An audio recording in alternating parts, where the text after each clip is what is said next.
Kristen Ham, KristenHamm.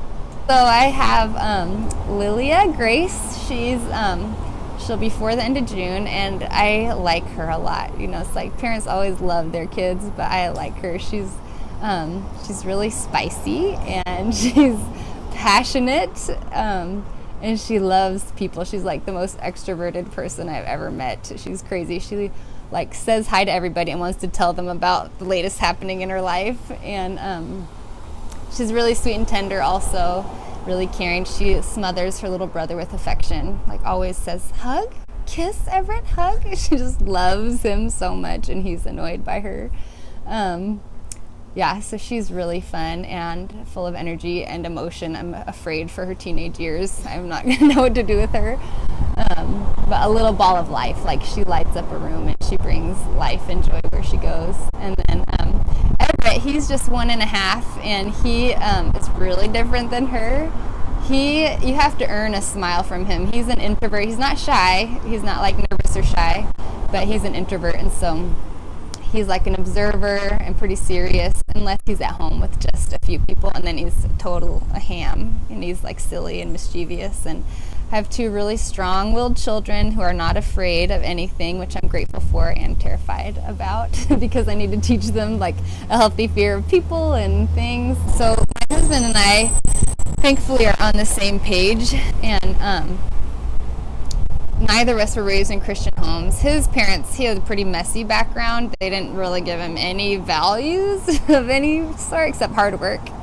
And my parents were great. They really wanted us to be open-minded, and so they like took us to church a little bit, but they weren't Christians, and they wanted us to make decisions for ourselves. And so I think my husband and I have seen a lot of people who grow up in really religious homes, but they never choose it for themselves, and they don't understand what it's all about. It's more like culture to them instead of a belief and a heart level thing. And so we try to figure out the balance of like, okay, we want to model to them and we want to introduce them to who God is, who Christ is, and the concepts, but we don't want to mandate it or push it on them. We think it's super important for it to be their own choice. So when they're little, it's like, oh, I don't purposely omit things from them, but I don't push it either. It's like kind of try to live my life and share my relationship with God with them.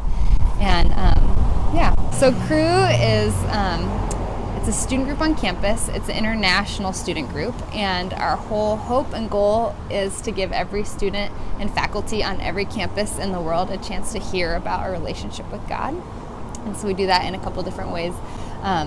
The first is we just try to make having spiritual conversations a normal thing and help people learn how to like talk about deeper things in a way that's not like weird and not pushy, but make having spiritual conversations just like normal and natural.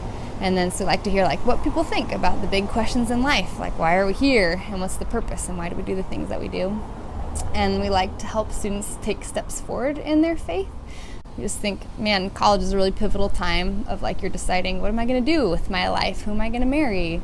Like, what do I want to be about? And so I think spirituality and faith should define a lot of those things or like give insight into that.